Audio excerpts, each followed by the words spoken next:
Mathematics అంటే ఇప్పుడు వీళ్ళకి 8th నేనే చెప్పాను, 9th నేనే చెప్పాను, 10th నేనే కంటిన్యూ అదే బ్యాచ్ వస్తుంది. 3 years నుండి నేనే చెప్తున్నాను. పిల్లలు రెగ్యులర్గా వచ్చేటట్లు చూస్తాం. గర్ల్స్ మాత్రము 100% అటెండెన్స్ ఉంటుంది. జూలై నుండి మేము మార్నింగ్ వీళ్ళకు 8:15 నుండి అట్లా తీసుకుంటాం క్లాసెస్. అందులో డేలో ఒక సబ్జెక్ట్ వైజ్గా తీసుకుంటారు. ఈవినింగ్ 4 to 5 ఉంటాయి. మళ్ళీ ఎవరైనా పూర్ స్టూడెంట్ దీంట్లో అంటే మ్యాథ్స్కి సంబంధించి కూడా అంటే కొంచెం ఇబ్బంది పడుతున్నటువంటి వాళ్ళకి మీరు ఎట్లా వాళ్ళకి ప్యూర్ స్టూడెంట్స్ హెల్ప్ అంటాం. ప్యూర్ స్టూడెంట్స్ హెల్ప్ అంటే సమవయస్కుల యొక్క హెల్ప్. అందులో క్లెవర్ ఉన్నాడు అనుకోండి స్టూడెంట్, వాళ్ళ క్లెవర్ ఉన్న స్టూడెంట్ని ఇప్పుడు వాళ్ళకు కొద్దిగా అడాప్షన్ చేస్తాం. ఒక 2 స్టూడెంట్స్ని అడాప్షన్ చేస్తాం. ఆ విధంగా వాళ్ళని డెవలప్ చేసేటట్లా చూస్తాం. అట్లా ఏదైనా సాల్వ్ చేపిస్తారా సార్? బోర్డు పైన చేస్తారా? చేస్తారు. Sai Ashwin come here, then you calculate BC.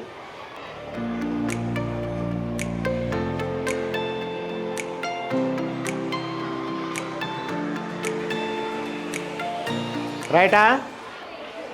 BC, yes. Tell me. BC, same.